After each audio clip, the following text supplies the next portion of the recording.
The morning mist clung to the pastures of Oakwood County as Gareth Shaw made his way to the old red barn behind his farmhouse. But what he discovered inside would shatter everything he thought he knew about helping strangers. Huddled in the corner, between hay bales and farm equipment, was a woman in an elaborate white wedding gown, her face streaked with tears and dirt, her expensive veil torn and tangled. This wasn't just a runaway bride having second thoughts about marriage. This woman was fleeing for her life from a man who had orchestrated the ultimate deception, a wedding that was actually a trap. The groom wasn't her beloved. He was her captor, and the ceremony was designed to give him legal control over her. Life and fortune forever. What started as a simple act of kindness would soon put Gareth and his teenage son in the crosshairs of a dangerous criminal, while revealing that sometimes the most beautiful facades hide the darkest secrets. Hit that like button if you've ever discovered that helping someone meant risking everything you hold dear. Before we jump back in, tell us where you're tuning in from, and if this story touches you, make sure you're subscribed, because tomorrow I've saved something extra special for you. The rooster's crow echoed across the rolling hills of Oakwood County as Gareth Shaw pulled on his worn work boots and stepped onto the front porch of his two-story farmhouse. At 35, he carried himself with the quiet confidence of a man who'd learned to handle whatever life threw at him, though the lines around his eyes spoke of challenges that had aged him beyond his years. The September morning air was crisp, carrying the scent of hay and the promise of autumn. Gareth had inherited this 200-acre farm from his grandfather, and despite the financial struggles that came with maintaining such a large property as a single father, he couldn't imagine living anywhere else. The land was in his blood, just as it had been in his family for 3 generations. He made his way across the yard, past the vegetable garden where tomatoes hung heavy on their vines, and the chicken coop, where his small flock was already pecking at their morning feed. His destination was the old red barn that stood about 50 yards behind the house, its weathered wood and tin roof a testament to decades of Wisconsin winters and summers. Gareth had been putting off this morning's task for weeks, reorganizing the hay storage and checking on the equipment before the harvest season began in earnest. As a single father raising 17-year-old Dylan, every spare moment was precious, and farm maintenance often took a backseat to homework help and ensuring his son stayed on track for his senior year. The barn's heavy wooden doors creaked as he pulled them open, flooding the interior with golden morning light. The familiar smell of hay and old wood greeted him, along with something else, something that made him pause. There was a different quality to the air, a sense that something was out of place in his well-ordered world. That's when he saw her, huddled between 2 massive hay bales in the far corner of the barn, was a figure in white. At first glance, Gareth thought perhaps Dylan had left some old sheets or tarps in the corner, but as his eyes adjusted to the dim light filtering through the barn's high windows, the truth became unmistakably clear. It was a woman, and she was wearing a wedding dress, not just any wedding dress, but an elaborate gown that probably cost more than Gareth's monthly farm income.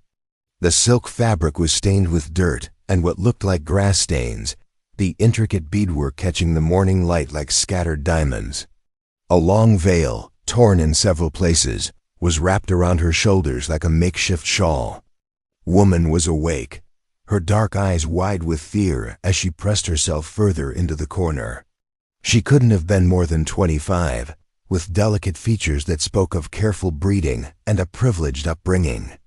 But there was nothing privileged about her current state. She looked terrified, exhausted, and desperate. "Ma'am," Gareth called softly, not wanting to startle her further. "Are you hurt?" The woman's head snapped up, and he could see tears tracks streaking through the dirt on her cheeks. She studied his face with the wariness of someone who had learned not to trust easily, taking in his work clothes, his calloused hands, and the genuine concern in his expression. "Please," she whispered, her voice hoarse as if she'd been crying for hours. "Please don't call anyone. I can't." I can't go back." Gareth remained where he was, keeping his distance to avoid frightening her further. In his years of farming, dealing with injured animals, he'd learned that approaching slowly and speaking calmly was often the difference between helping and causing more harm. "I'm Gareth Shaw," he said gently. "This is my barn, my farm. What's your name?" The woman hesitated, as if even sharing her identity might somehow betray her location. "Jade," she finally whispered. "Jade Fern." "Jade, how long have you been out?" "Here. I don't know. Since last night, maybe." It was dark when She trailed off, wrapping her arms around herself as if trying to hold the pieces of her world together. Gareth noticed several things at once that set off alarm bells in his mind. First, despite the expensive dress, Jade wasn't wearing shoes. Her feet were bare and dirty, with what looked like cuts from running through rough terrain. Second, there was a bruise on her left wrist that looked suspiciously like finger marks.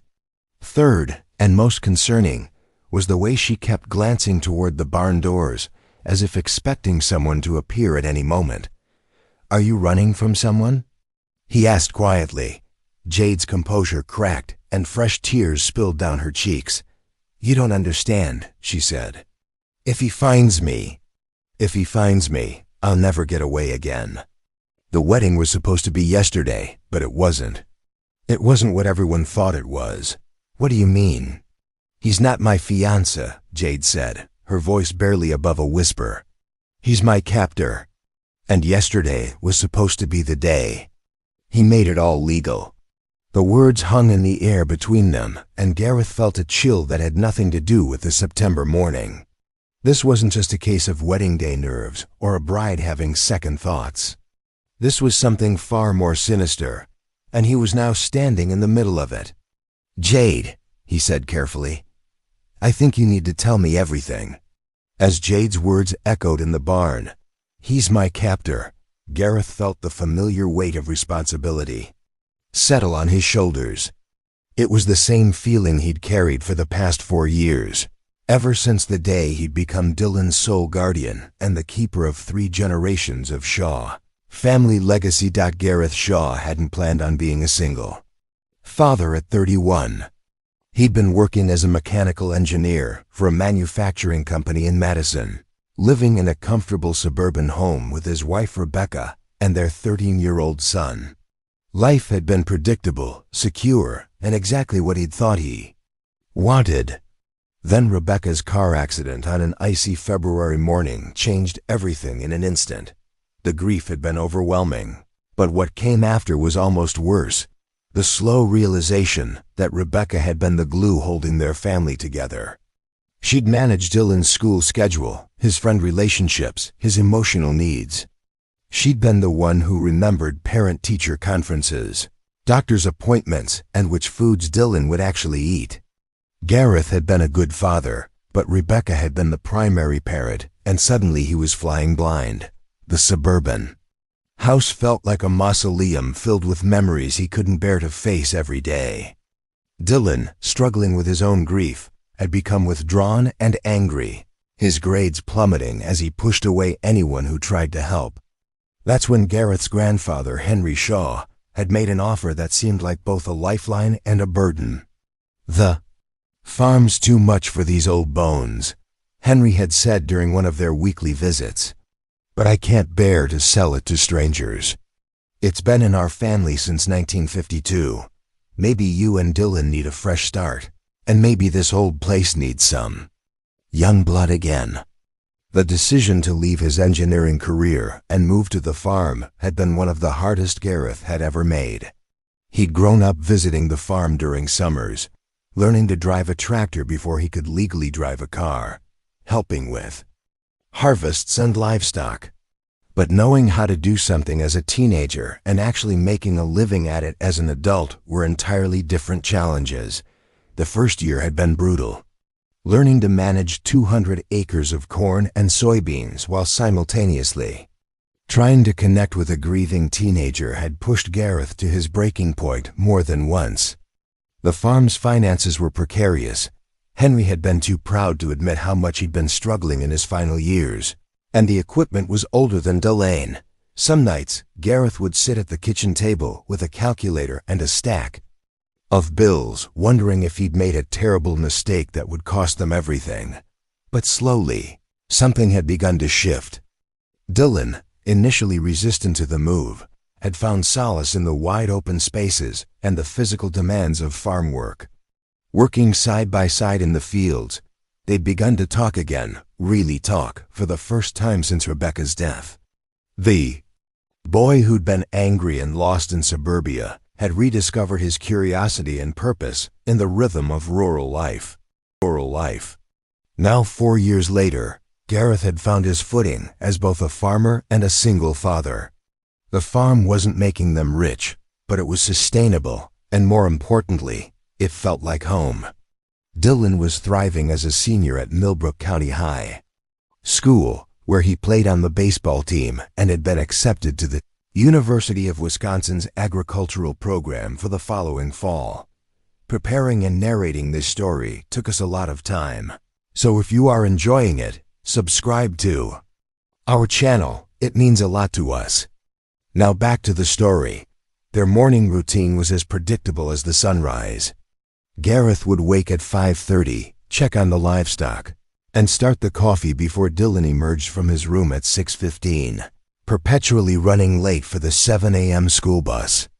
They'd grab breakfast together, usually toast and whatever fruit was in season from their small orchard, while Dylan complained about whatever assignment he'd procrastinated on, and Gareth reviewed the day's farm tasks.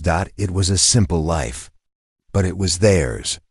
Gareth had learned to find satisfaction in the tangible results of physical work, the way a well-maintained field of corn could stretch toward the horizon like a green ocean. He'd discovered that he was good at problem-solving with his hands, whether it was fixing a broken irrigation system or helping Dylan work through a difficult math concept at the kitchen table. The community had embraced them too, in the way that small agricultural towns embraced people who were willing to work hard and contribute. Gareth served on the volunteer fire department, helped organize the annual county fair, and had become someone his neighbors could count on when their own equipment broke down or they needed an extra hand during harvest season. But there were lonely nights when Dylan was at a friend's house or a school event, when the silence of the farmhouse felt too heavy. Gareth would find himself standing on the front porch, looking out at the fields bathed in moonlight, wondering if this was the life Rebecca would have wanted for them. He'd dated a few times over the years, a teacher from Dylan's school, a nurse from the medical clinic in town, but nothing had developed into anything serious. Part of him worried that he was too settled in his bachelor routine, too comfortable with the simple rhythm of work and family responsibility. That routine had been shattered the moment he'd opened the barn doors and found Jade Fern huddled in the corner, terror in her eyes and desperation in her voice. As she spoke about captors and false weddings, Gareth felt the same protective instinct that had driven him to uproot his entire life to give Dylan a better chance at healing. Someone needed help, and despite the potential complications, walking away wasn't an option. Standing in his barn, looking at a woman whose expensive wedding dress told a story of wealth and privilege, but whose bruised wrists spoke of something far darker, Gareth Shaw made the same choice he'd been making for 4 years. When life presented him with a challenge, he would face it head-on, one problem at a time. Gareth settled onto a hay bale across from Jade, maintaining enough distance to keep her comfortable while close enough to hear her whispered words. The morning sun was climbing higher, sending shafts of golden light through the barn's weathered windows, but the warmth did nothing to chase away the chill that had settled over both of them. "Take your time," Gareth said gently. "But if someone's looking for you, I need to understand what we're dealing with." Jade pulled the torn veil tighter around her shoulders, her fingers trembling as she began to speak. "My name is Jade Fern, and until 6 months ago, I was living what everyone thought was a fairy tale life. I was the sole heir to Fern Industries. My parents built it from nothing into a multi-million-dollar agricultural equipment company. Gareth recognized the name immediately. Fern Industries was based out of Milwaukee and had contracts with farms across the Midwest. Their tractors and harvesting equipment were some of the most reliable in the business, though far beyond the budget of a small operation like his. My parents died in a plane crash last winter, Jade continued, her voice barely audible. It was sudden, unexpected. They were flying to a business meeting in Chicago when the weather turned bad. I went from being someone's daughter to being worth $47 million overnight. She paused, wiping tears from her cheeks with the back of her hand. Everyone kept telling me how sorry they were, how they were there to help me through this difficult time. The lawyers, the board members, the family friends who'd known me since I was little. But suddenly, all these people who'd never paid much attention to me before were very interested in my well-being. Gareth was beginning to see where this was heading, and he felt his stomach tighten with dread. One of those people was Alden Sterling, Jade said, and the way she spoke his name was like pronouncing a curse. He was my father's business partner, someone who'd been around since I was in high school. 20 years older than me, divorced, charming in that way that successful men can be. He started calling it, looking out for me and helping me navigate this difficult transition. At first, it seemed innocent enough. He'd take me to dinner to discuss business decisions, help me understand the legal paperwork, introduce me to people he said I needed to know. I was grieving and overwhelmed, and having someone who'd known my parents guide me felt like a lifeline. Jade's hands were shaking now, and Gareth could see the effort it was taking for her to continue. But then the guidance became control. He convinced me to move out of my apartment and into his estate in Brookfield, saying it would be safer and that I needed someone looking after me. He had me sign papers that I didn't fully understand, giving him power of attorney temporarily, while I was dealing with my grief. That's when everything changed. Suddenly, I couldn't access my own bank accounts without his approval. I couldn't make business decisions without his input. When I tried to object or ask questions, he'd remind me how unstable I'd been since my parents' death, how I wasn't thinking clearly, how much I needed his guidance. Gareth felt a cold anger building in his chest. He'd seen this kind of manipulation before, predators who targeted vulnerable people and slowly stripped away their autonomy until they felt completely helpless. The wedding was his final move, Jade said, her voice growing stronger with anger. 6 months ago, he started talking about how we'd grown close, how he thought my parents would have approved of us being together. I kept saying no, but he'd twist everything around, make it seem like I was being irrational or ungrateful. When I finally tried to leave, I discovered that he'd frozen all my accounts, claimed I was mentally unstable and a danger to myself. He had doctors who backed up his claims, lawyers who said the paperwork was ironclad. I was trapped in his house with staff who reported everything I did back to him. The wedding wasn't a celebration. It was a legal ceremony designed to give him permanent control over my inheritance. Once we were married, everything would belong to him, and I'd have no legal recourse. The pieces were falling into place, and Gareth understood why Jade looked so terrified. "How did you get away?" "Yesterday morning, while he was meeting with the wedding planner, I overheard him on the phone with someone. He was laughing, talking about how the grieving little bird would finally stop causing problems after today. He said once the ceremony was over, he'd have her committed to a private facility where she'd never bother anyone again." Jade's composure finally cracked completely, and she buried her face in her hands.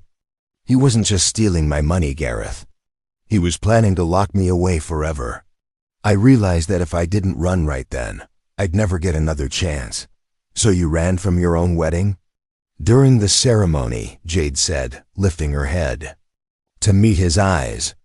"I was standing there in that church, surrounded by his friends and business associates, people who thought they were witnessing a beautiful love story, and I realized that this was my last moment of freedom. So when the minister asked if I took Alden to be my husband, I said no. I said it loud enough for everyone to hear, and then I ran. I ran out of the church, through the parking lot, into the woods behind the venue. I had no plan, no destination. I just knew I had to get as far away as possible before he could stop me. I walked all night, trying to stay off the roads, and when I saw your barn this morning, I thought maybe I could rest for a few hours before figuring out what to do next. Gareth was quiet for a long moment, processing everything she'd told him. This wasn't just a domestic dispute or a case of an overbearing fiancé.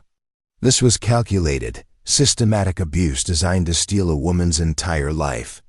"Jade," he said finally, "we need to call the police." "No." The word came out as a strangled cry. "You don't understand. Alden has connections everywhere. Police officers, judges, politicians, they all owe him favors or do business with him. Who do you think they'll believe? The respected businessman or the mentally unstable heiress who ran away from her own wedding?" Gareth felt the weight of the situation settling on his shoulders. This wasn't just about offering temporary shelter to someone in need. This was about standing up to a powerful man who had the resources and connections to destroy anyone who got in his way.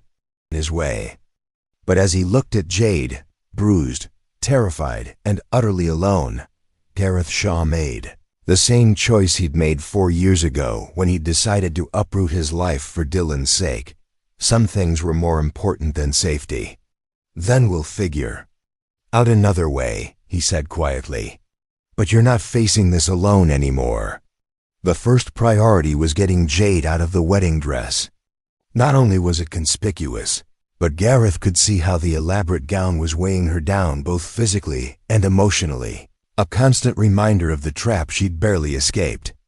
"We need to get you some practical clothes and food, Gareth," said, standing and brushing hay dust from his jeans. "But first, I want you to know that no one's going to find you here without going through me first." Jade looked up at him with a mixture of gratitude and wariness. "You don't know what you're getting yourself into.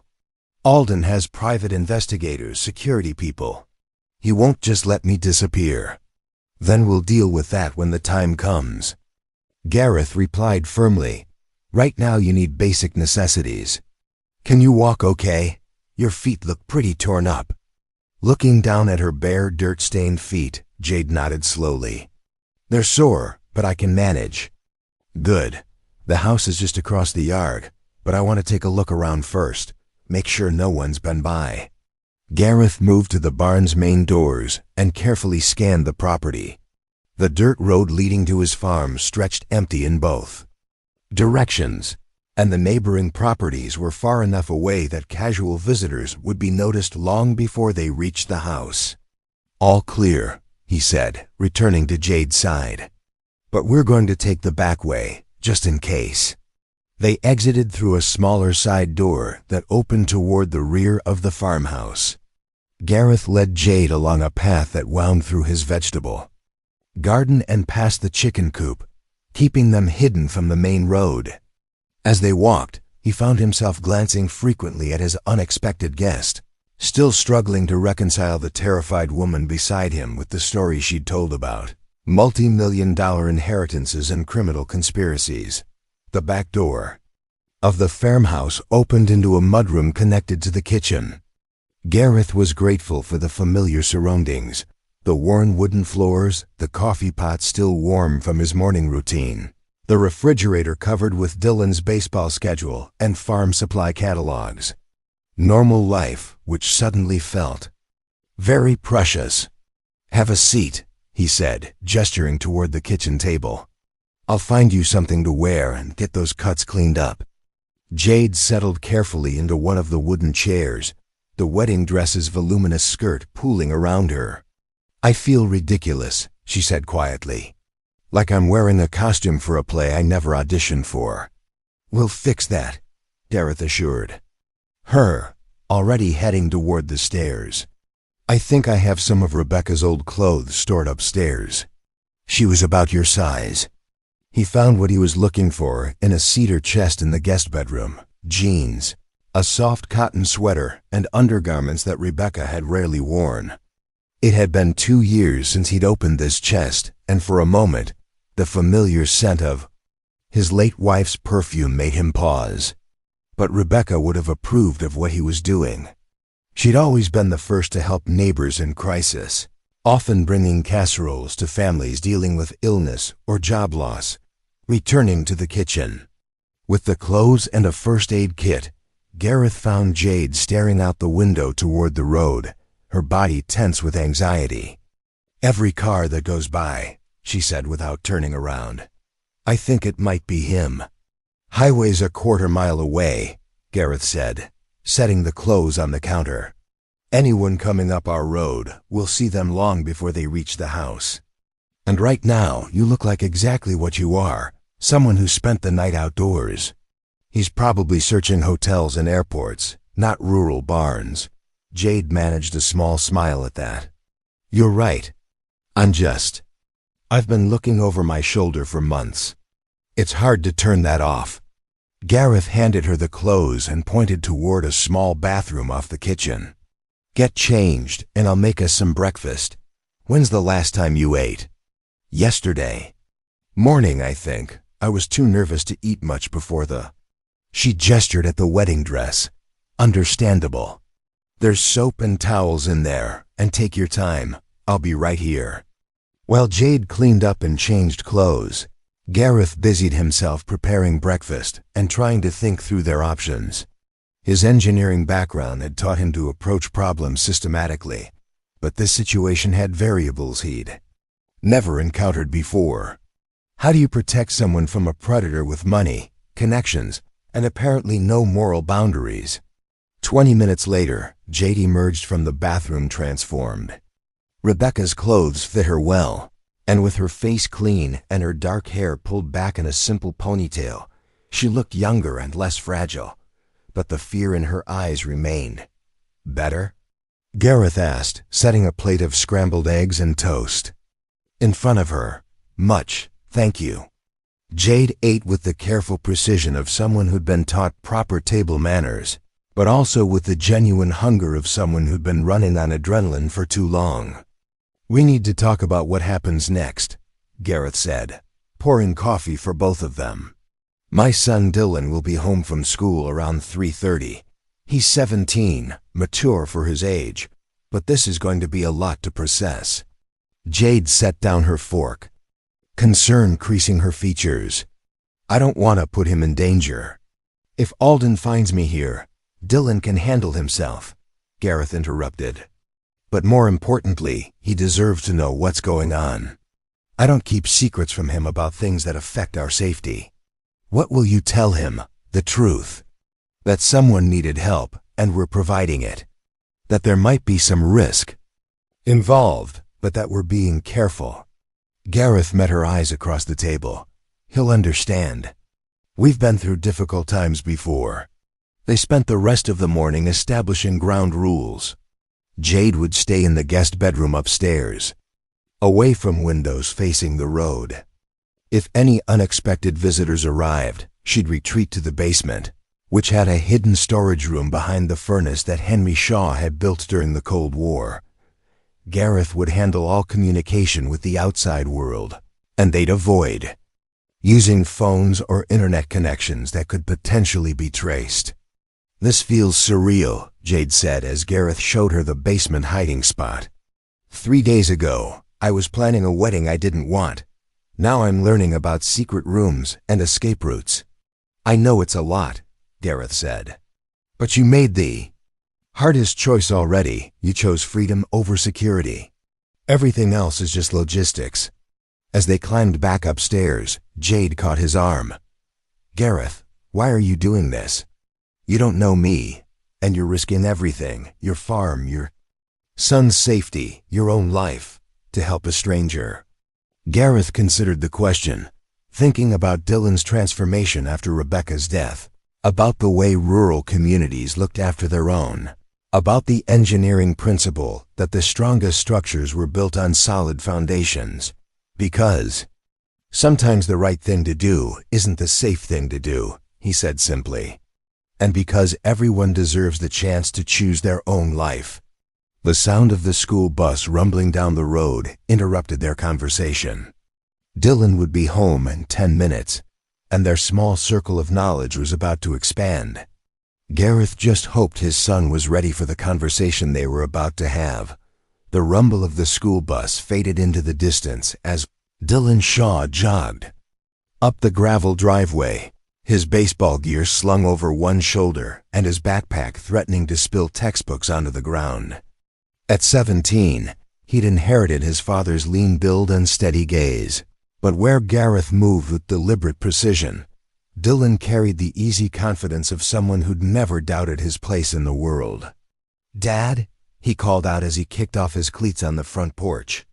"Why's there a car parked weird behind the—" He stopped mid-sentence as he entered the kitchen and saw Jade sitting at the table, a coffee mug cradled in her hands. Gareth had been dreading this moment, but he'd learned that with Dylan, direct honesty worked better than gentle deflection. "Dylan, this is Jade. She needed help, and she's going to be staying with us for a while." Dylan's eyes moved between his father and their unexpected guest, taking in Jade's borrowed clothes, her still bruised wrists, and the tension that seemed to radiate from both adults. "What kind of help?" he asked quietly. "The kind that might be dangerous," Gareth replied. "Sit down. I'll explain everything." For the next 20 minutes, Gareth laid out Jade's situation in careful detail. He watched his son's expression shift. From confusion to anger to protective determination, the same progression of emotions Gareth himself had experienced that morning. When he finished, Dylan was quiet for a long moment. "So this Sterling guy is basically a criminal with money," Dylan said finally. "And now he's looking for Jade." "That's about the size of it," Gareth confirmed. Dylan turned to Jade, studying her with the directness that teenagers could manage without seeming rude. "Are you okay? I mean, physically?" "Dad, did you check if she needs a doctor?" "I'm fine," Jade said softly, clearly moved by the teenager's immediate concern. "Your father has been incredibly kind." "Good," Dylan said matter-of-factly. "So what's the plan? I assume we're not just going to hand her over to the cops and hope for the best." Gareth felt a surge of pride in his son's maturity. "We're still working on that. For now we keep her safe and figure out our next move." "Cool. I'll move my Xbox up to the attic so Jade can have the guest room without hearing me playing Battlefield all night." Dylan shouldered his backpack again. "I've got homework, but let me know if you need anything, okay?" After Dylan headed upstairs, Jade stared at Gareth in amazement. He just accepted it. "No questions about why you'd risk everything for a stranger." "Dylan's been through enough loss to understand that life can change in an instant," Gareth said. "He knows that sometimes you have to make hard choices based on what's right, not what's safe." As if summoned by the mention of loss, the conversation naturally turned to deeper waters. Jade set down her coffee mug and really looked at Gareth for the first time, not as her rescuer or protector, but as a person carrying his own burdens. "You mentioned your wife earlier, Rebecca?" she asked gently. Gareth nodded, settling back in his chair. "She died 4 years ago, car accident on an icy road. Dylan was 13, and I was completely unprepared to be a single parent. That must have been terrifying." "It was. Rebecca was the heart of our family. She remembered everything, managed everything, knew how to talk to Dylan about things I couldn't even recognize he was struggling with." Gareth stared out the kitchen window toward the fields.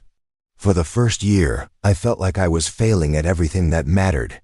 Jade understood that feeling intimately. "When my parents died, everyone kept telling me how strong I was, how well I was handling everything. But inside, I felt like a little girl who'd lost her way in a crowd. Everything that had defined my life, being someone's daughter, having a family, knowing my place in the world, was just gone." "Is that how Sterling got his hooks in you? Gareth asked, offering to be what your parents had been. Exactly. He presented himself as this wise, protective figure who would guide me through the complexities of business and money management. He made me feel like without him, I'd make terrible mistakes and lose everything my parents had built. Jade's voice grew bitter. It never occurred to me that he was the terrible mistake. Gareth reached across the table and briefly covered her hand with his. You figured it out, though. That takes incredible strength. Not strength, desperation. Jade turned her hand palm up, briefly clasping Gareth's fingers before pulling away.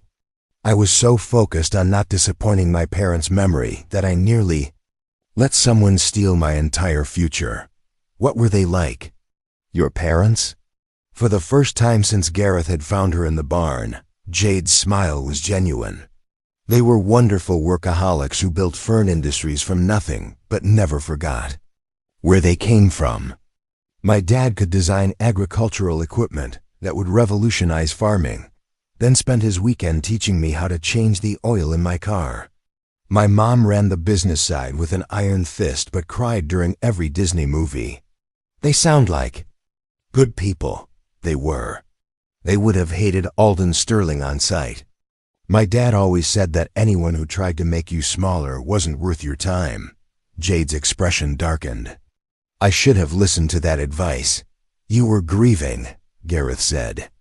People in grief are vulnerable, and predators know that. Sterling counted on you being too emotionally overwhelmed to see what he was doing. Just like you were overwhelmed after Rebecca died. Gareth nodded. The difference is, I had Dylan to focus on. Even when I felt like I was drowning, I knew he needed me to figure it out. Having someone to protect gave me purpose. And now you're protecting me, Jade observed. Is that what this is about? You're used to being the person people depend on? The question caught Gareth off guard. He'd been so focused on the practical aspects of helping Jade that he hadn't examined his own motivations too closely. Maybe partly, he admitted, but it's more than that. When I saw you in that barn, terrified and alone, it reminded me of how Dylan looked after Rebecca died. Like the world had become a dangerous place where nothing made sense anymore. And you couldn't walk away from that, could you? If you found someone who needed help, could you just drive past? Jade considered this. Before all this happened, I probably would have. I was raised to let other people handle problems, staff, lawyers, security. I never learned how to be the person who stepped up when someone needed help. You're learning. Now, Gareth said. You stood up to Sterling when it mattered most. You chose your freedom over his promises of security. With nowhere to go and no plan beyond running. Sometimes that's the bravest choice of all, choosing the unknown over the unacceptable. As the afternoon sun slanted through the kitchen windows, Gareth realized something had shifted between them. They were no longer just a rescuer and a victim, but two people who'd survived devastating losses and found their way to a kind of understanding. They'd both learned that life could change in an instant, that the people you thought you could count on might disappear, and that sometimes strength came from accepting help rather than trying to handle everything alone. Thank you, Jade said, quietly, not just for the clothes and food and safety, for seeing me as a person instead of just a problem to be solved. Thank you for trusting me with your story, Gareth replied, for letting us help. Outside, they could hear Dylan shooting. Baskets at the hoop mounted on the barn, the rhythmic bounce of the ball a comforting sound of normalcy. For the first time since discovering Jade that morning, Gareth allowed himself to hope that maybe, somehow, they'd find a way through this that didn't end in disaster. The next 3 days passed in a carefully orchestrated routine that began to feel surprisingly natural. Jade had insisted on contributing rather than simply hiding, and it quickly became apparent that her privileged upbringing had included a surprisingly practical education. While she'd never worked a traditional job, growing up as the heir to an agricultural equipment company had given her knowledge that proved Invaluable on a working farm. It started on the second morning when Gareth was struggling with a mechanical issue on his aging combine harvester. The machine had been making concerning noises for weeks, but with harvest season approaching, he couldn't afford the downtime or expense of taking it to a professional repair shop. He was lying on his back beneath the massive machine, flashlight in one hand and wrench in the other, when Jade appeared beside him. "That sounds like a bearing issue in the secondary drive shaft," she said, crouching down to peer at the machinery. "The pitch is too high for a belt problem, and it's too consistent for loose bolts." Gareth slid out from under the combine, grease smeared across his cheek, and stared at her in amazement. "How do you know that?" Jade smiled sheepishly. "My father insisted I understand every piece of equipment we manufactured. I spent summers working in the Fern Industries testing facility, learning how to diagnose problems by sound, feel, and visual inspection. He said you couldn't sell something you didn't understand completely." What followed was an hour of Jade guiding Gareth through a systematic diagnostic process that would have taken him days to figure out on his own. Her knowledge wasn't theoretical. She knew exactly which panels to remove, which components to check first, and how to identify worn parts by their appearance and feel. When they finally located the failing bearing, she was able to provide the exact part number and specifications needed for replacement. "This is going to save me at least $1,000 in repair costs," Gareth said as they walked back to the house, both covered in grease, but wearing satisfied expressions. "Maybe more." "It feels good to be useful," Jade replied, and Gareth could hear genuine contentment in her voice. "I'd forgotten what it was like to solve problems instead of being treated like one." Dylan arrived home from school to find them both cleaned up and working in the kitchen, Jade teaching his father how to prepare what she called proper comfort food, a recipe for beef stew that had been passed down through her family for generations. The teenager lingered in the doorway, watching the easy interaction between the two adults. "She's really good at this stuff, isn't she?" Dylan said to his father when Jade stepped out to gather herbs from the garden. "Better than good," Gareth replied. "She knows more about farm equipment than some people who've been doing this their whole lives. And she's been helping me organize the business records too. Apparently, I've been keeping terrible books." This was true. Jade's business education had revealed itself in other ways throughout the week.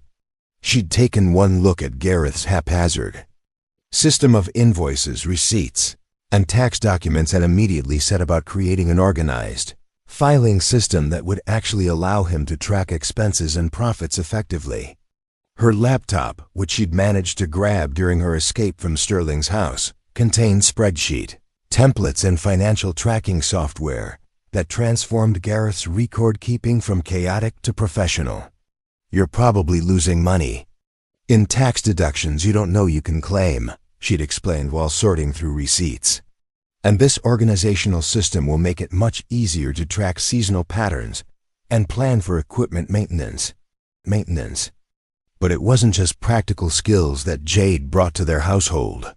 Her presence seemed to unlock something in Dylan that Gareth hadn't seen since before Rebecca's death. The teenager had always been mature for his age, but living with just his father for 4 years had made him perhaps too serious, too focused on being responsible rather than enjoying his youth. Jade, however, had a playful side that emerged as she grew more comfortable. She challenged Dylan to chess matches that stretched late into the evening, introduced him to card games she'd learned during her privileged youth, and listened with genuine interest to his college plans and career ambitions. More importantly, she asked questions about his life that weren't related to grades or chores: what music he liked, which teachers were his favorites, what he planned to do when he graduated. "She talks to me like I'm interesting," Dylan confided to his father one evening while they were doing dishes. "Not like I'm a problem to be managed or a project to be completed. Just like I'm worth talking to." Gareth understood exactly what his son meant. In the years since Rebecca's death, most of their conversations had been practical: homework, farm work, future plans, daily logistics. Jade's presence had somehow given them permission to talk about other things, to remember that they were a family, not just a functioning unit. The change was perhaps most evident during their evening meals. What had once been quick, utilitarian affairs, often eaten while standing in the kitchen or reviewing the next day's schedule, had transformed into lingering conversations around the dining room table. Jade was a natural storyteller, sharing carefully chosen anecdotes from her travels, her education, and her life before Sterling's control. She asked thoughtful questions about their community, their neighbors, and their history with the farm. "Tell me about your grandfather," she said one evening, gesturing toward an old photograph on the mantelpiece that showed a weather-beaten man standing beside a much younger version of the red barn. Gareth found himself sharing stories he hadn't told in years. How Henry Shaw had taught him to read weather patterns by watching the behavior of their livestock. How the old man had insisted that farming was as much about understanding the land as it was about working it. How he'd built the secret room in the basement during the height of Cold War paranoia. "He sounds like he was a remarkable man," Jade said. "The kind of person who understood that real wealth comes from building something that lasts. Unlike some people," Dylan added pointedly, and Gareth could hear the protective edge in his son's voice when it came to Jade's situation. It was during one of these conversations that they were interrupted by the rumble of an approaching vehicle. All three of them tensed immediately, the comfortable domesticity evaporating as they remembered the danger that still lurked beyond their property lines. "Expecting anyone?" Jade asked quietly, already starting to rise from her chair. "No," Gareth replied, moving to the window to peer through the curtains. "But it's okay. That's just Frank Morrison from the neighboring farm. He stops by sometimes to borrow tools or check on us." Frank Morrison was a man in his 60s who'd been farming in Oakwood County for most of his adult life. His property bordered theirs to the south, and he'd been one of the first neighbors to welcome Gareth and Dylan when they'd moved to the farm 4 years earlier. He was also, unfortunately, the kind of man who noticed everything and asked direct questions about what he observed. "Evening, Gareth," Frank said as he climbed out of his pickup truck. "Saw lights on in the main house and thought I'd stop by. Haven't seen you around much this week." "Just keeping busy with harvest prep," Gareth replied, stepping onto the front porch but not inviting Frank inside. "What brings you by?"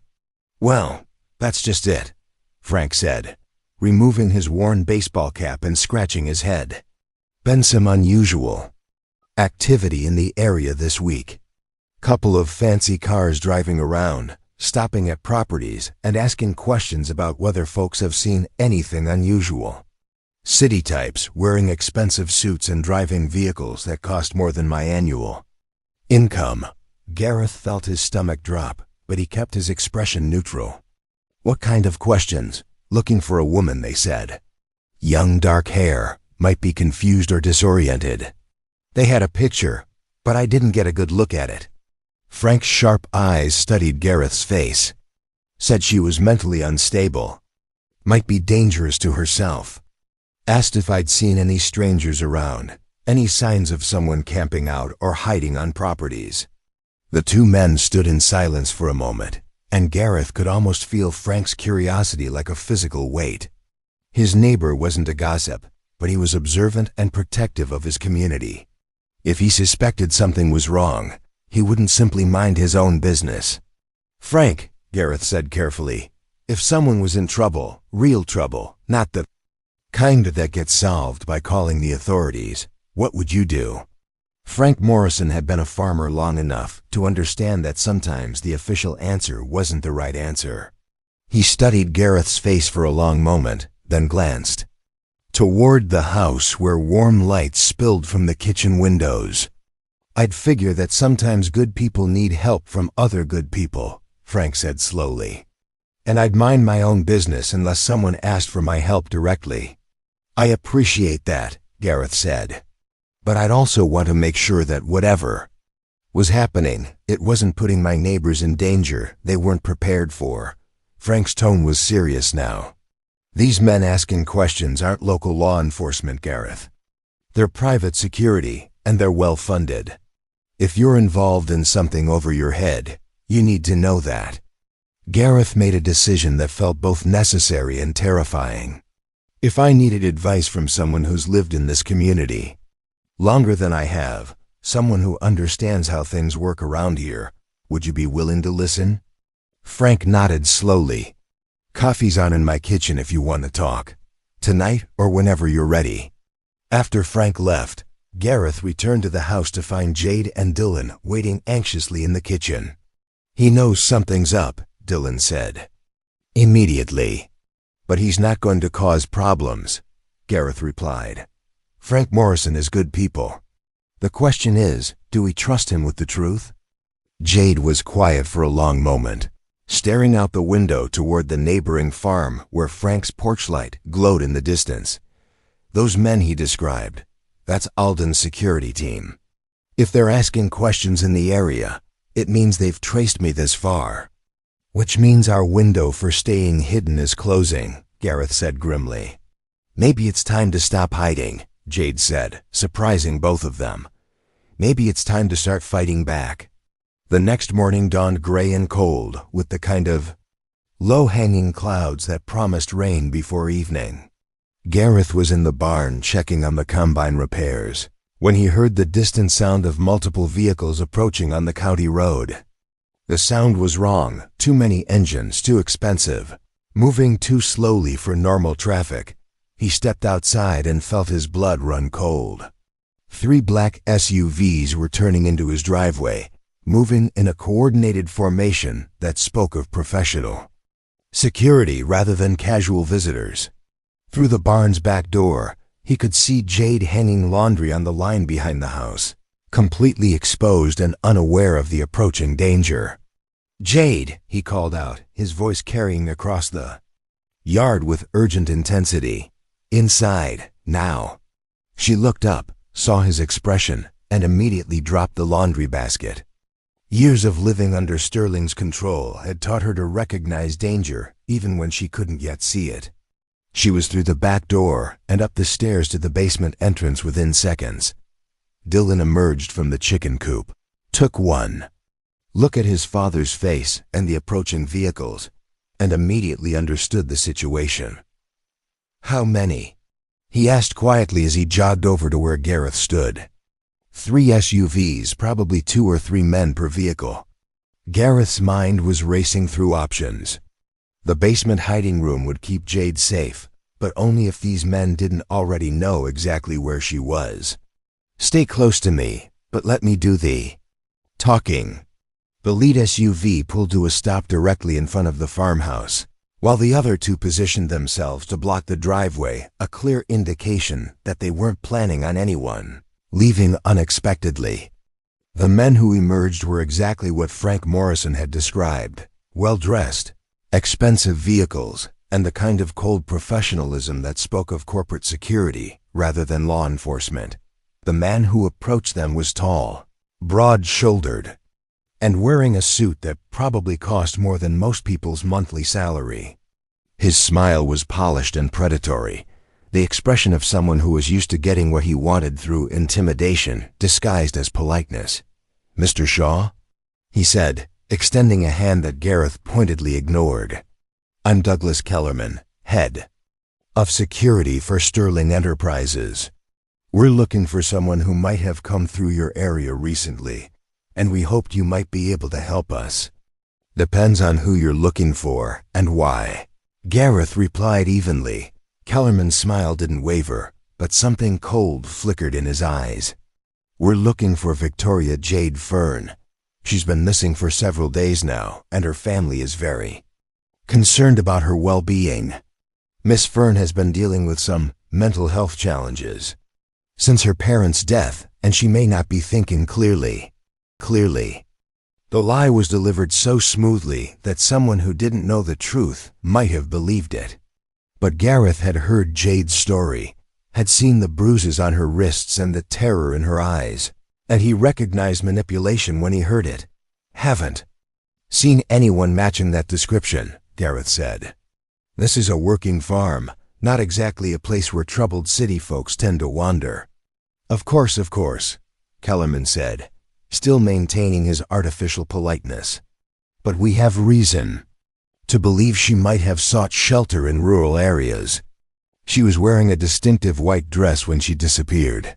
And she's quite beautiful, the kind of person who would stand out even in a small community.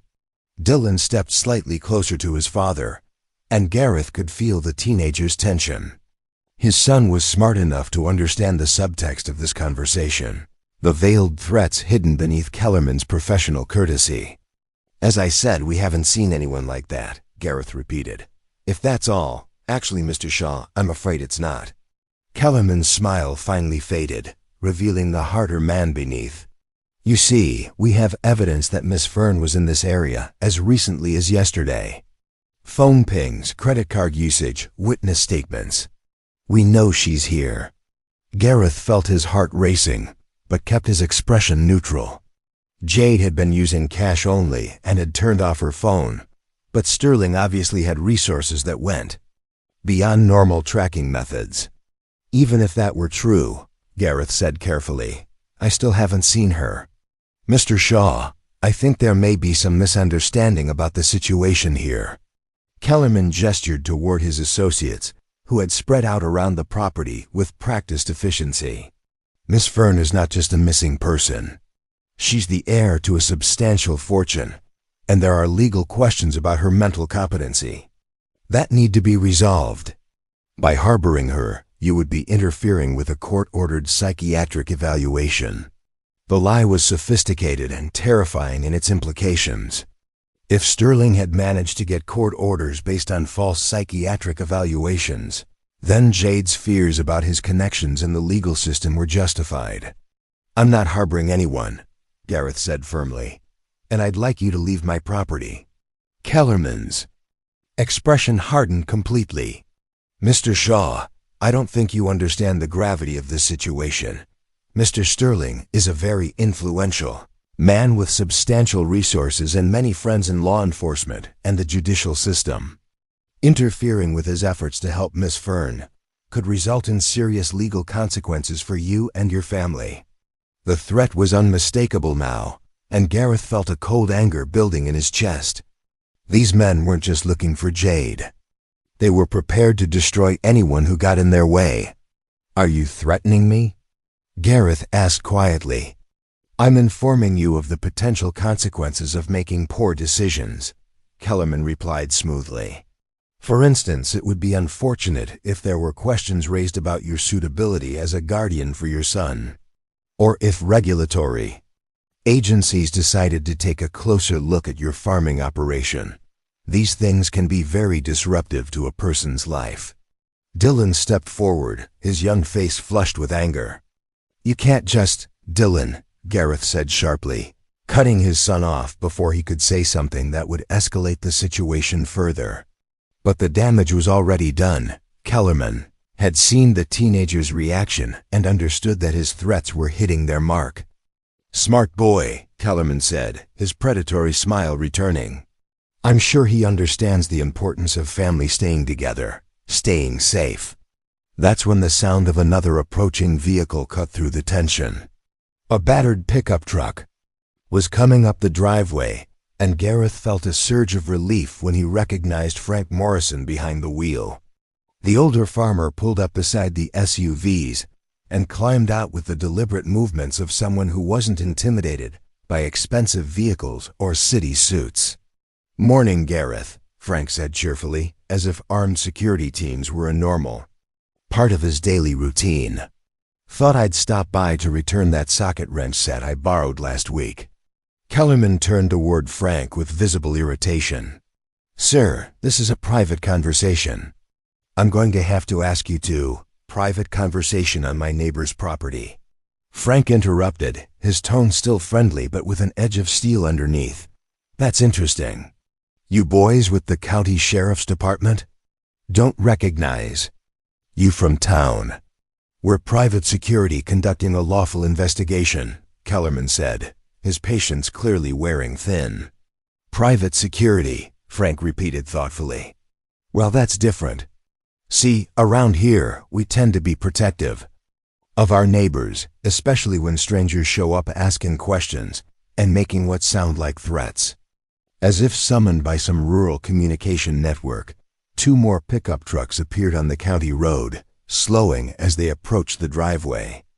Gareth recognized both vehicles, Tom Peterson from the farm to the north, and Bill Crawford, who ran the feed store in town. Word traveled fast in farming communities, and apparently, Frank had made some phone calls.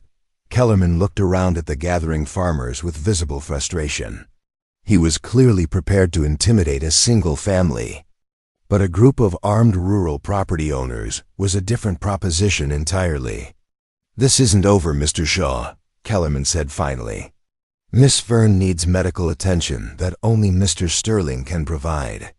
When she's found, and she will be found, anyone who delayed her treatment will be held responsible. If this young lady needs help, Frank said mildly, seems like the local sheriff and medical professionals would be the appropriate people to provide it. We don't much care for outsiders making threats against our neighbors. The standoff continued for another tense minute before Kellerman finally gestured to his men. They retreated to their vehicles with the controlled movements of professionals who had been outmaneuvered but weren't giving up. As the SUVs pulled away, Kellerman rolled down his window for one final threat.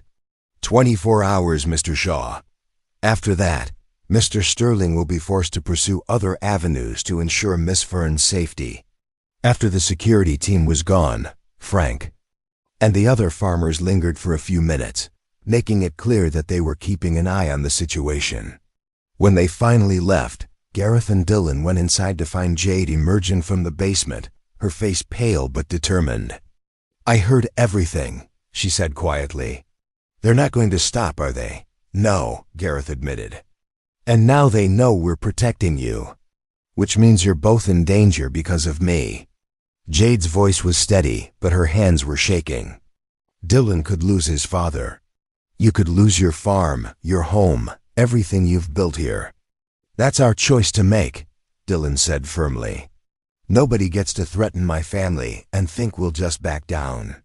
Jade looked between father and son, seeing the determination in both their faces, and felt something shift inside her. For months, she'd been running, hiding, trying to survive Sterling's control through avoidance and fear. But watching these good people put themselves at risk for her sake, she realized that survival wasn't enough anymore. You're right, she said, meeting Gareth's eyes. It's time to stop running. It's time to fight back. What do you have in mind? Gareth asked. Jade smiled, and for the first time since he'd found her in the barn, it wasn't a smile tinged with fear or sadness. It was the smile of someone who had finally remembered that she was stronger than her circumstances. I have an idea, but it's going to require trust in some people we've never met, and taking risks that could backfire spectacularly. I'm listening, Gareth said. Outside, storm clouds were gathering on the horizon, but inside the farmhouse, 3 people who had found family in the most unlikely circumstances began planning their counterattack against a man who thought money and power made him untouchable. The storm that had been threatening all morning finally broke as the 3 of them gathered around the kitchen table, rain drumming against the windows with increasing intensity. Jade had her laptop open, fingers flying across the keyboard with a confidence and purpose that Gareth hadn't seen from her before.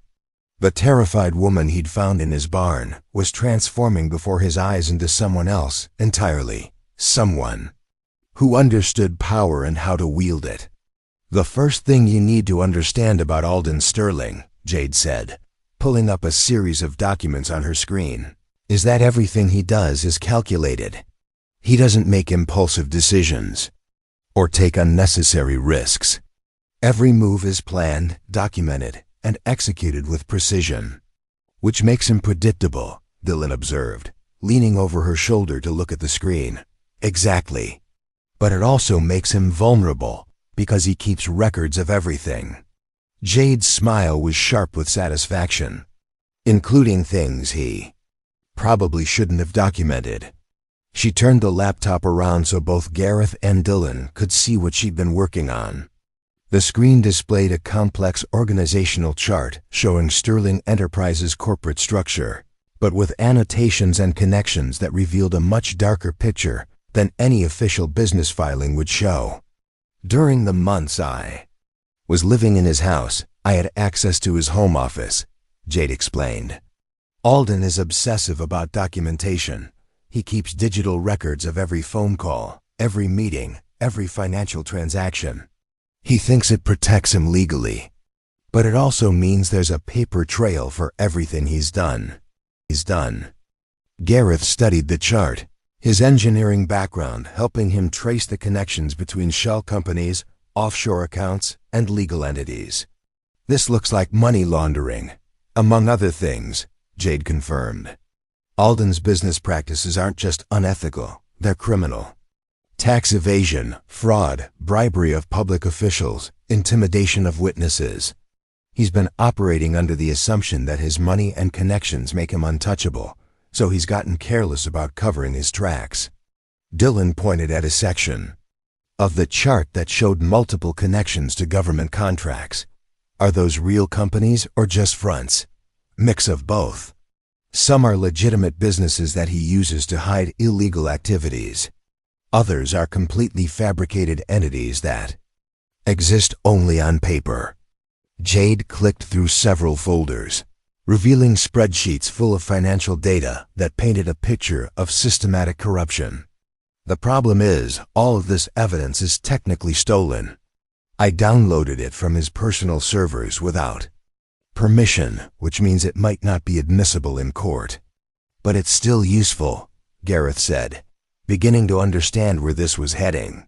Even if we can't use it directly, it shows us where to look for evidence that can be obtained legally. Exactly.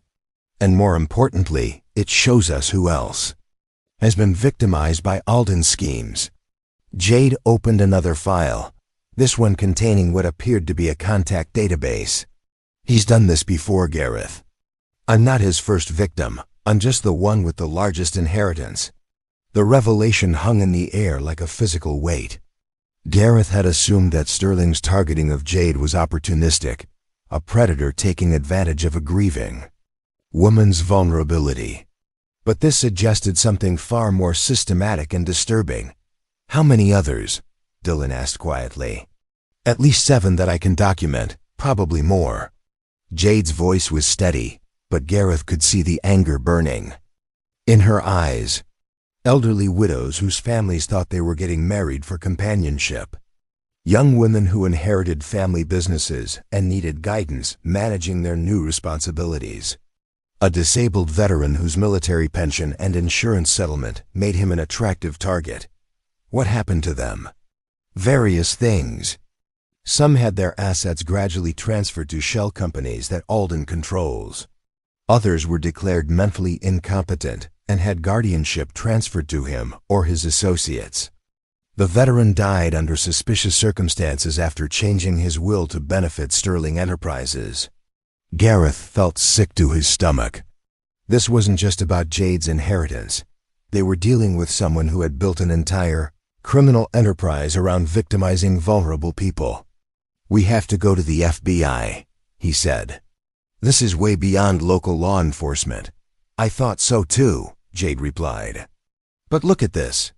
She pulled up another document, this one showing political donations and consulting fees paid by Sterling Enterprises.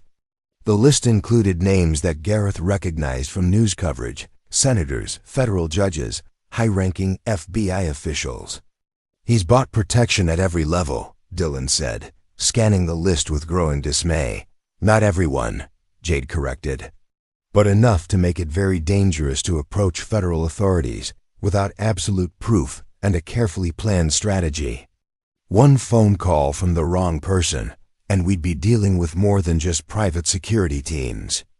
Gareth leaned back in his chair, trying to process the scope of what they were facing. So what's your plan? Jade closed the laptop and looked directly at him, her expression more determined than he'd ever seen it. "We're going to destroy him. The same way he's been destroying other people, systematically, methodically, and with perfect documentation." "How?" "By turning his own network against him."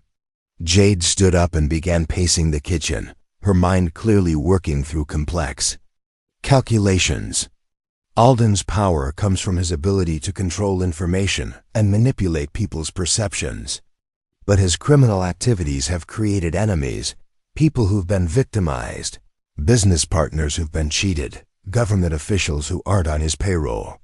She returned to the laptop and opened a new set of files. "I've been in contact with some of these people over the past few months, carefully building relationships and gathering information.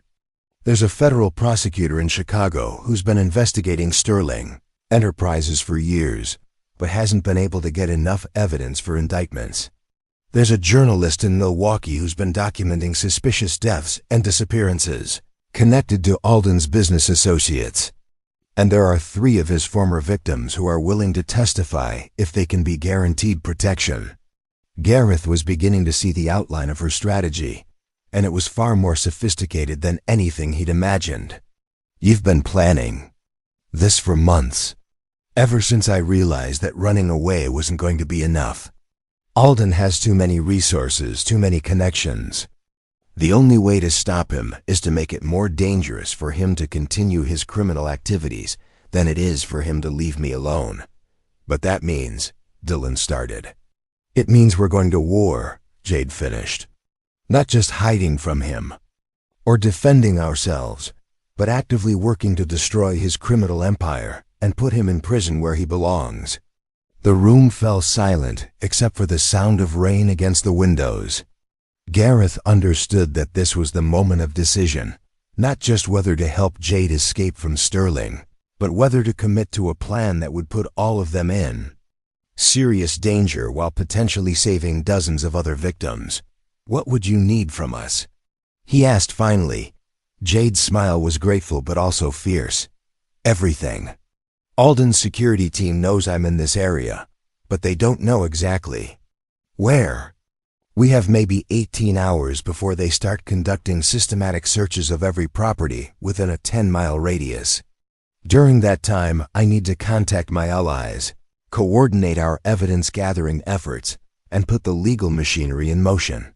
And after that, we disappear. All of us. The federal prosecutor has access to witness protection resources, but it means leaving everything behind: your farm, Dylan's school, the life you've built here." The sacrifice she was asking them to make was enormous. Gareth looked at his son, seeing his own thoughts reflected in Dylan's face. They would be giving up 4 years of rebuilding, the farm that had been in their family for 3 generations, the community that had embraced them after Rebecca's death, but they would also be stopping a predator who had destroyed countless lives and was planning to continue doing so indefinitely. "Dad," Dylan said quietly, "what would Mom have wanted us to do?" The question cut straight to the heart of everything. Rebecca had been a nurse, someone who dedicated her life to healing and protecting vulnerable people. She would have understood the cost of what Jade was asking, but she also would have understood the cost of doing nothing. "She would have said that some things are more important than security," Gareth replied, "and that you can't build a good life on the foundation of someone else's suffering." Dylan nodded slowly. "Then we do it." Jade looked between father and son, tears streaming down her face. "You don't understand what you're agreeing to. Alden will try to destroy you both. Even if we succeed in stopping him, your lives will never be the same. Our lives already changed the moment we decided to help you," Gareth said gently. "This is just the next step." For the next hour, Jade outlined her plan in detail. It was complex, risky, and required perfect timing, but it was also comprehensive in a way that suggested months of careful preparation. She had backup plans for the backup plans, contingencies for every scenario she could imagine, and resources that Sterling didn't know she possessed. The key was coordination. While Jade made contact with the federal prosecutor and the journalist, Gareth would work with Frank Morrison and the local farming community to create a network of safe houses and communication channels. Dylan would be responsible for documenting everything and maintaining secure digital backups of all evidence. The most dangerous part will be the next 24 hours, Jade explained. Once we initiate contact with federal authorities, Alden will know that his time is limited. He'll escalate his efforts to find me, and he'll start destroying evidence. We need to be ready for anything. What about Kellerman and his security team? Dylan asked. They're mercenaries, not true believers. Once it becomes clear that Alden is going down, they'll distance themselves from the situation quickly. The real danger comes from the people who are personally invested in protecting him. The politicians and officials who've taken his money. The business partners who've participated in his crimes. As if summoned by their conversation, Gareth's phone began ringing. The caller ID showed Frank Morrison's name, and when Gareth answered, his neighbor's voice was tense with urgency. Gareth, you need to know that there are more of those SUVs on the county roads. At least 6 vehicles, maybe more, and they're stopping at every farm and asking questions. Tom Peterson said they're offering money for information about strangers in the area. How much time do we have? Gareth asked. Maybe 2 hours before they work their way over to our section. But that's not the worst part. Frank's voice dropped lower.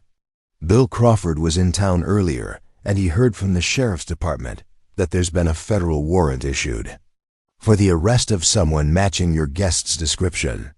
Psychiatric hold, dangerous to herself and others. Gareth felt his blood run cold. Sterling had escalated faster than any of them had anticipated. Frank, I need you to listen carefully. What I'm about to tell you is going to sound unbelievable, but I need you to trust me. For the next 10 minutes, Gareth outlined Jade's true situation and their plan to expose Sterling's criminal activities. He could hear Frank's sharp intake of breath as the scope of the situation became clear. Jesus, Gareth. You're talking about taking on someone with serious federal connections. I know. And I know it puts all of you at risk just by being associated with us. Frank was quiet for a long moment. You remember what I told you when you first moved here? About how this community takes care of its own, I remember. Well, that girl became one of ours the moment you decided to protect her. You tell me what you need, and we'll make it happen. After Gareth hung up, he found Jade and Dylan staring at him with expressions of amazement and gratitude. He's going to help, Dylan said. It wasn't a question. They all are, Gareth confirmed. But that means we're not just risking our own lives anymore. We're asking an entire community to stand up against federal corruption and organized crime. Jade stood up slowly, her hands steady for the first time since he'd found her in the barn.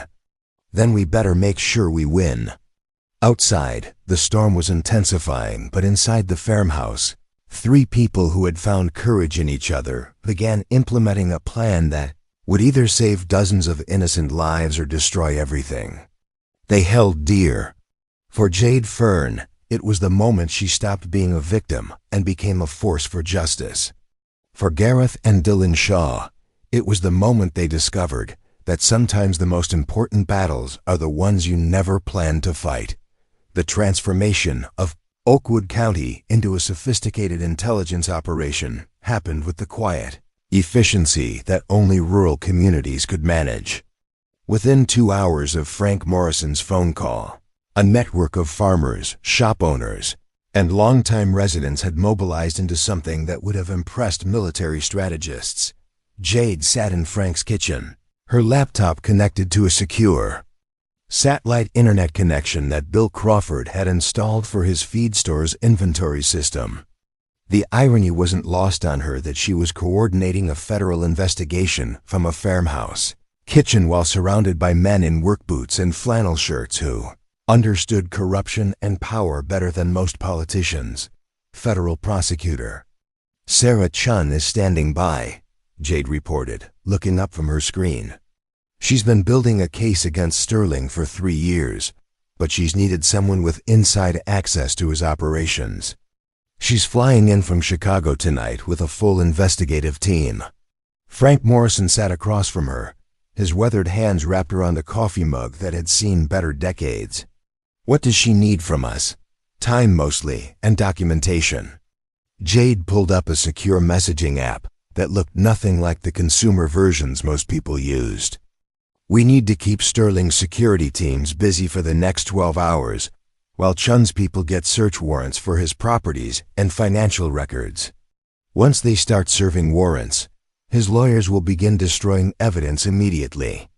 And how exactly do we keep professional security teams busy? Asked Tom Peterson, who had driven over from his neighboring farm with news that Sterling's SUVs were systematically working their way through the county. Jade's smile was sharp with satisfaction. By giving them exactly what they're looking for, and making sure it's completely useless to them. The plan she outlined was elegant in its simplicity. Over the next several hours, farmers throughout the county would report sightings of a woman matching Jade's description. Each report would be carefully timed and geographically distributed to keep Sterling's search teams moving constantly without ever getting close to their actual location. Meanwhile, the real Jade would be coordinating with federal authorities. From the one place Sterling would never think to look, the heart of the rural community that had already demonstrated its willingness to protect her. My nephew Danny works for the county dispatch, offered Mary Crawford, Bill's wife, who had arrived with a thermos of coffee and a notebook full of phone numbers. He can make sure that any official requests for information about our activities get lost in bureaucratic delays. And my daughter Jessica teaches at the high school, added Frank. She's got contacts at the county clerk's office, the sheriff's department, and the state police. Nothing official, but enough to know when certain types of paperwork are being filed. Jade stared at the assembled group, a dozen farmers and small business owners, who were casually discussing obstruction of a federal investigation as if they were planning a church potluck. The contrast with Sterling's world of bought politicians and intimidated officials couldn't have been more stark. You understand what you're risking? She asked quietly. If this goes wrong, all of you could face federal charges for interfering with a law enforcement operation. Frank's response was immediate and certain. Young lady, this community has been dealing with powerful people who think they can push us around since before you were born. We know how to protect our own. The first test of their improvised network came sooner than expected. Dylan, who had been monitoring police scanners from the Morrisons' spare bedroom, called down that multiple vehicles were approaching from the south. 6 SUVs moving in formation, he reported. They're stopping at the Henderson place now. Frank picked up an old CB radio and keyed the microphone. Breaker 19, this is Overwatch. We've got company approaching Sector 7. All units. Be advised, the response was immediate. Voices crackled across the airwaves as farmers throughout the county began reporting the movement of Sterling search teams. More importantly, they began implementing the diversion plan that Jade had outlined. Tom Peterson to Overwatch, came the first report. I've got visual on a woman matching the description walking along Highway 78, about 2 miles east of the grain elevator. Dark hair, appears to be disoriented. The woman Tom had spotted was actually his own daughter Sarah, home from college for the weekend and perfectly willing to play her part in the deception. She would lead Sterling's security team on a 20-minute chase through back roads, before disappearing into the woods behind properties owned by sympathetic neighbors. Similar. Our EPORTS began coming in from across the county. Each sighting was carefully coordinated to seem credible while leading the search teams away from Frank Morrison's farm. The beauty of the plan was that Sterling's people couldn't ignore any of the reports. They had to investigate each one, which meant they were constantly racing from one false lead to another. Meanwhile, Jade was deep in encrypted communication with people whose existence Sterling had never suspected. Federal prosecutor Sarah Chun was coordinating with FBI financial crimes units in 3 states. Journalist Michael Torres was working with editors at major newspapers to prepare exposes that would destroy Sterling's reputation, even if the criminal charges failed. And most importantly, 3 of Sterling's previous victims were being moved to secure locations where they could provide testimony without fear of retaliation. The key is timing, Jade explained to the assembled group as reports continued to come in from around the county. Chun's team needs to serve search warrants on Sterling's primary residence, his corporate offices, and at least 6 shell company locations simultaneously. If he gets word that one location has been compromised, he'll immediately begin destroying evidence at the others. What about his private security? Dillon asked, returning from his monitoring post with updated information. Kellerman's teams are getting frustrated with all the false sightings. They're starting to question some of the reports more aggressively. That's actually good news, Jade replied. The more aggressive they become with local residents, the more attention they'll attract from legitimate law enforcement. Chun has already alerted the state police and FBI field offices that there are armed private security teams operating in the area without proper authorization. The breakthrough came at sunset when Mary Crawford's nephew called with information. That changed everything. Danny says there's been some interesting activity on the federal law enforcement networks, Mary reported after hanging up her phone. Multiple agencies requesting search warrants for properties associated with Sterling Enterprises. And there's been a federal judge in Chicago who's been working late, reviewing what Danny describes as a very thick stack of warrant applications. Jade's laptop chimed with an encrypted message that made her sit up straighter. Chun's got her. Warrants, all of them. Federal judges in Illinois, Wisconsin, and Michigan have signed off on simultaneous searches of Sterling's properties. When? Frank asked. 6 a.m. tomorrow morning. Coordinated raids on 12 locations with federal agents, state police, and local law enforcement participating. Jade's voice was tight with nervous excitement. By this time tomorrow, either Alden Sterling will be in federal custody or we'll all be fugitives. The room fell silent as the weight of what they were attempting settled over everyone. They weren't just helping someone escape from an abusive situation. They were taking down a criminal enterprise that had federal protection and millions of dollars in resources. There's something else, Jade said quietly. Chun wants me to be present during the raid on Sterling's primary residence. Not just as a witness, but as someone who can identify specific pieces of evidence and guide investigators to the most important materials. That's incredibly dangerous, Gareth said immediately. Sterling's house will be the most heavily defended location. It's also the location where the most critical evidence is stored, Jade replied. Chun's people are good, but they don't know Sterling's security systems, his hidden safes, or the locations where he keeps his most incriminating documents. Without my help, they might miss evidence that could make the difference between conviction and acquittal. Dillon spoke up from across the room. Then we go with you. Absolutely not, Jade said firmly. You've already done more than enough. You've given me the chance to fight back, and you've helped coordinate this operation. But tomorrow morning, you need to be as far away from Sterling's property as possible. That's not how this family works, Gareth said quietly. We don't abandon people when things get dangerous. We see it through to the end.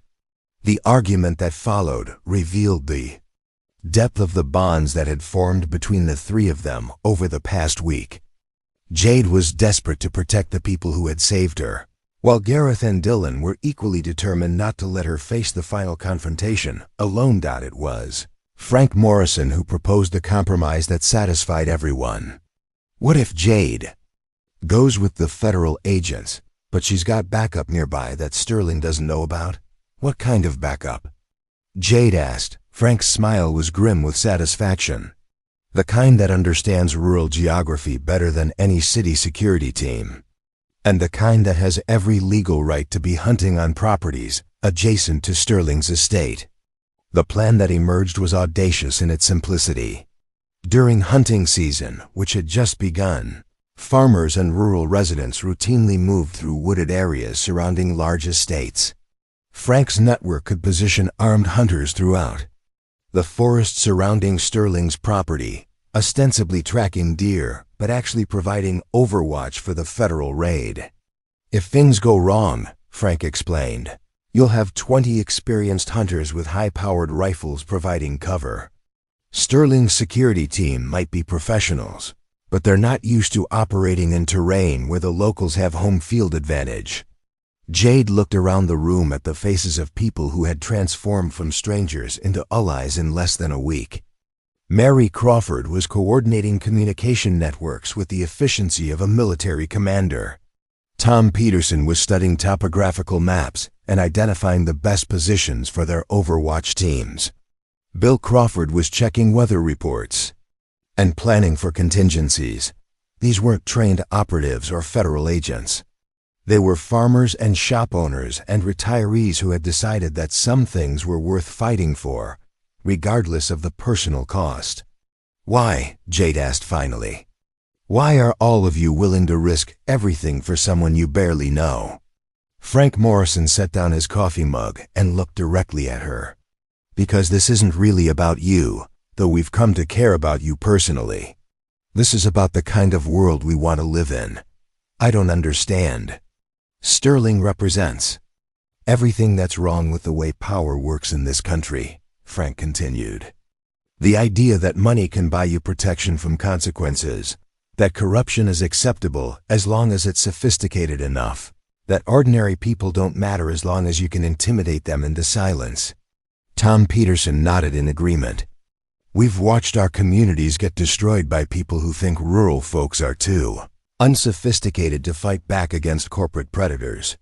Sterling's just the latest example, but he's not going to be the last unless someone makes an example of him.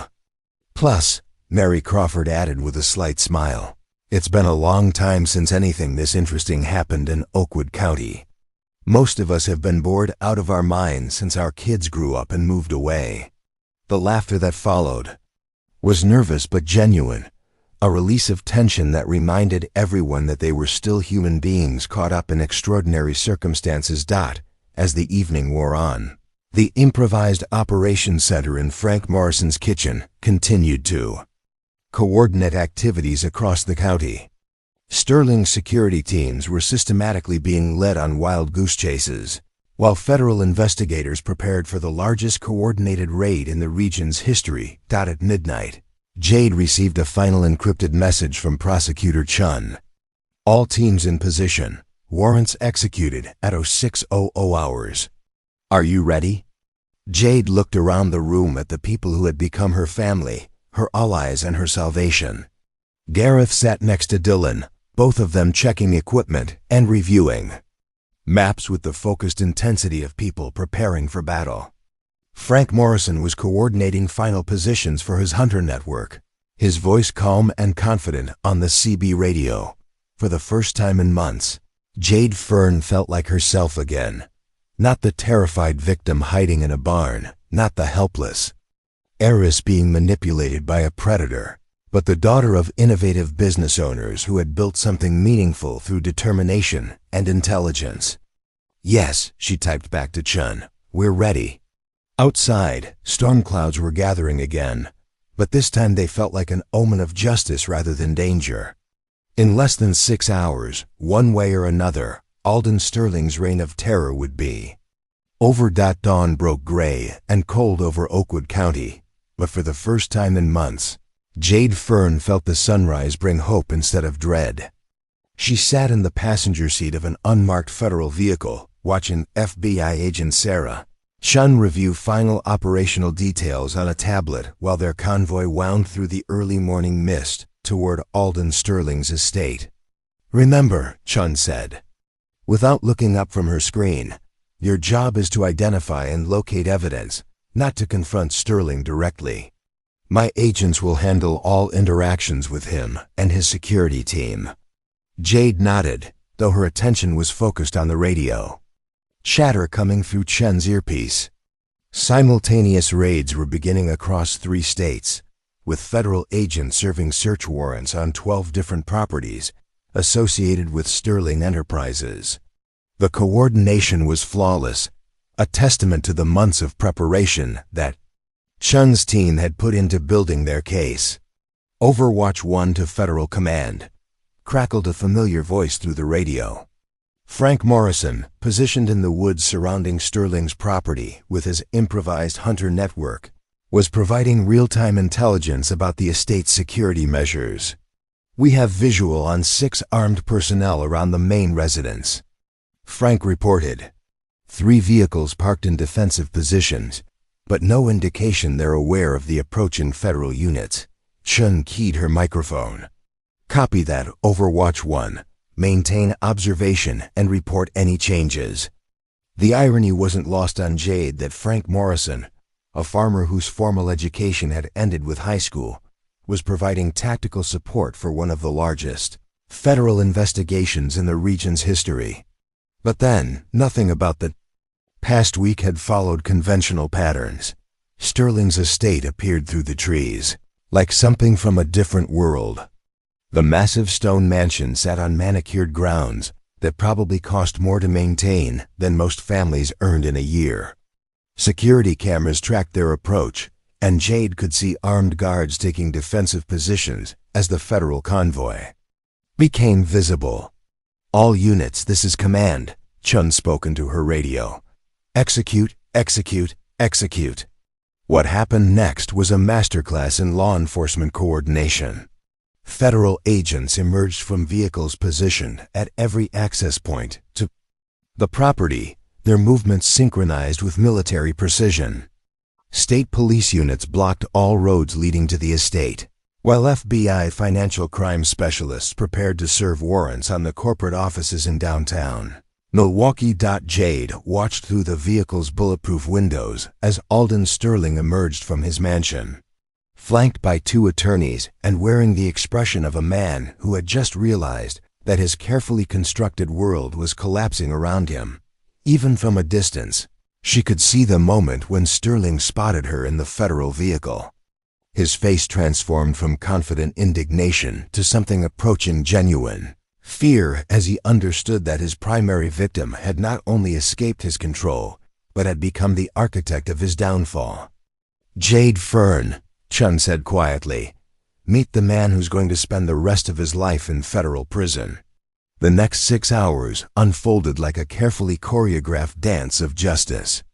With Jade's guidance, federal agents located hidden safes containing incriminating documents, discovered sophisticated surveillance equipment that Sterling had used to monitor his victims, and uncovered financial records that revealed the full scope of his criminal enterprise. The most damning evidence was found in Sterling's private office, a locked filing cabinet containing detailed profiles of his victims, including psychological evaluations designed to identify their vulnerabilities and strategic plans for gaining control of their assets. Jade's file was among them, marked with handwritten notes that described her as isolated, grief-stricken, perfect target for extended manipulation. "This is enough to put him away for multiple lifetimes," Chun told Jade, as FBI agents photographed and cataloged hundreds of pieces of evidence. Money laundering, fraud, conspiracy, extortion, and about a dozen other federal crimes. The psychological manipulation you experienced was just the tip of the iceberg. By noon, Alden Sterling was in federal custody, along with 6 associates, and 3 government officials who had accepted bribes to protect his operations. Douglas Kellerman and a security team had surrendered without resistance once it became clear that their employer could no longer pay their fees or protect them from prosecution. The news coverage that followed was unprecedented for rural Wisconsin. Journalist Michael Torres, working with evidence provided by federal prosecutors, published a series of articles that exposed the full scope of Sterling's criminal network and the vulnerability of inheritance laws to systematic abuse. The story went national within hours. triggering congressional hearings and leading to new federal legislation designed to protect grieving families from predatory schemes. But for Jade, Gareth, and Dylan, the most important moment came when Agent Chun finally told them they were safe. Sterling's in federal custody, his assets are frozen, and his network is completely dismantled, Chun reported as they gathered in Frank Morrison's kitchen that evening. You won't need witness protection, and you can resume your normal lives. Normal lives. As Jade looked around the kitchen where she'd planned Sterling's downfall just 24 hours earlier, she realized that none of them would ever be the same people they had been before this week began. 6 months later, the sign at the edge of town now read, Oakwood County, Home of Heroes, though most residents were too modest to acknowledge the fame that had come to their small agricultural community. Tour buses occasionally arrived, filled with visitors who wanted to see where ordinary citizens had taken down a criminal empire. But life had largely returned to its familiar rhythms. Jade stood in the doorway of what had once been Frank Morrison's spare bedroom, now transformed into the regional headquarters for the Sterling Victim Advocacy Center. The non-profit organization she'd founded with part of her recovered inheritance served families throughout the Midwest who were dealing with predatory financial schemes, providing legal assistance, counseling services, and safe houses for people fleeing abusive relationships. The Henderson family called, reported Jessica Morrison, Frank's daughter, who had left her teaching job to become the center's full-time coordinator. They're ready to file charges against the investment firm that was pressuring their grandmother to sign over her property. Jade nodded, making notes on a case file that would have seemed impossibly complex to her 6 months ago. The work was demanding and often heartbreaking, but it gave her a sense of purpose that she'd never experienced during her privileged youth. Every family they helped, every predator they exposed, felt like another small victory against the forces that had once nearly destroyed her own life.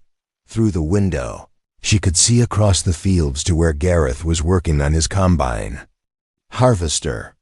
The machine ran perfectly now, thanks to upgrades and repairs funded by a grant from the Victim Advocacy Center. More importantly, the Shaw farm had become a symbol in the agricultural community, proof that small operations could thrive when supported by cooperative networks and community investment. Dylan appeared in the doorway.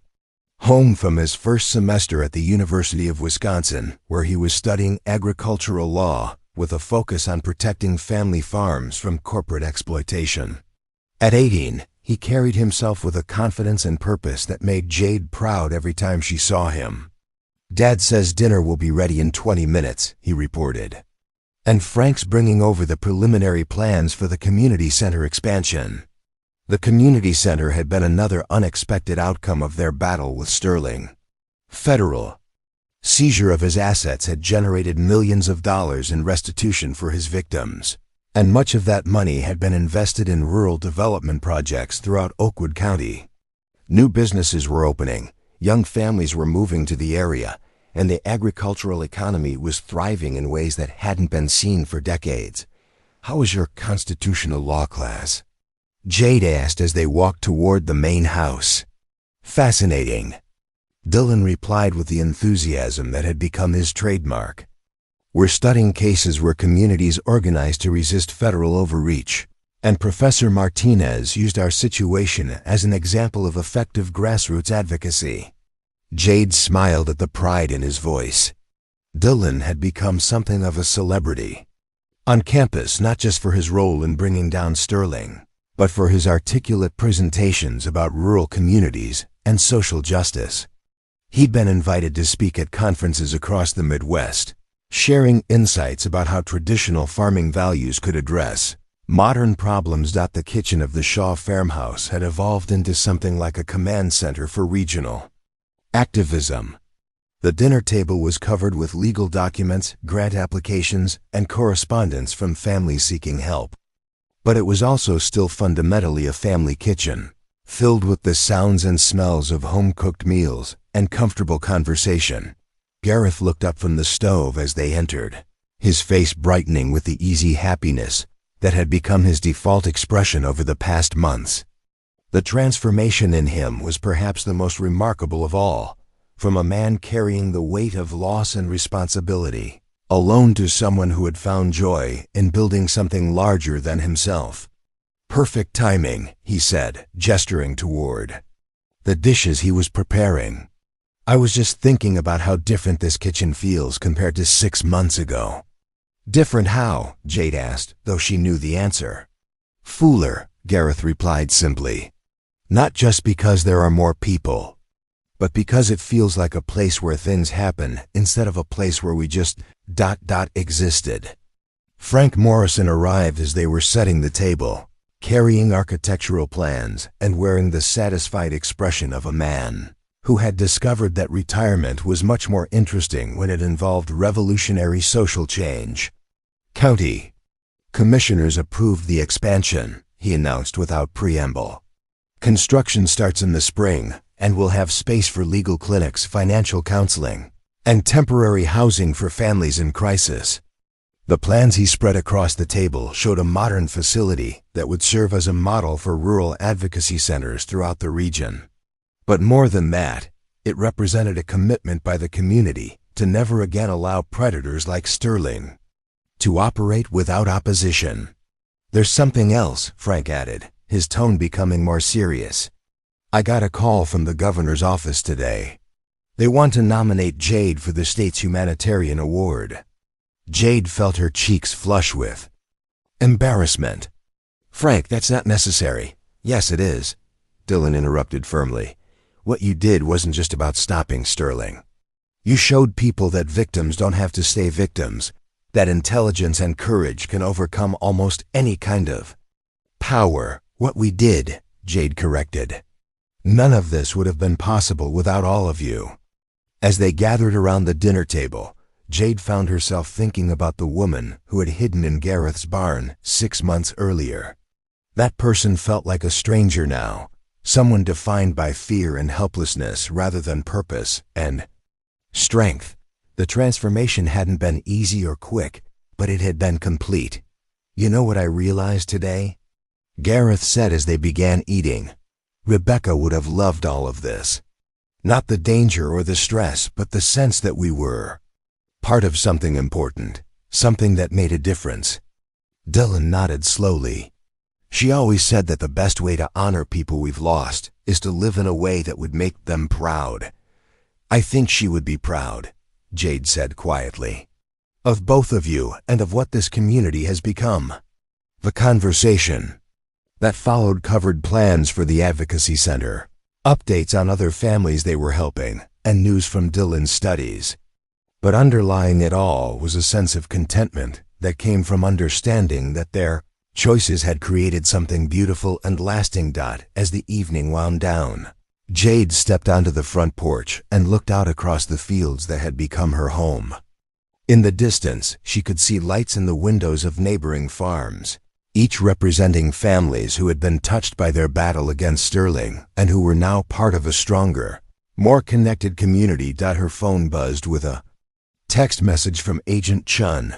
"Sterling sentenced to 47 years in federal prison.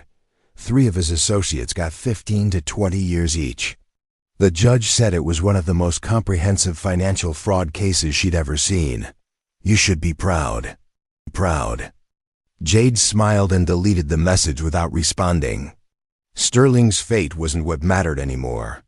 What mattered was the family she'd found, the work she was doing, and the knowledge that ordinary people could accomplish extraordinary things. When they chose courage over comfort, behind her, she could hear Gareth and Dylan cleaning up the kitchen while Frank reviewed plans for their next project, a scholarship fund for students from low-income, rural families who wanted to study law or social work. Their voices were animated with excitement about the possibilities ahead, and Jade felt a deep sense of gratitude for the path that had led her to this moment. 6 months ago, she had been a victim hiding in a barn. Tonight, she was home. Up next, you've got 2 more standout stories right on your screen. If this one hit the mark, you won't want to pass these up. Just click and check them out. And don't forget to subscribe and turn on the notification bell so you don't miss any upload. From us,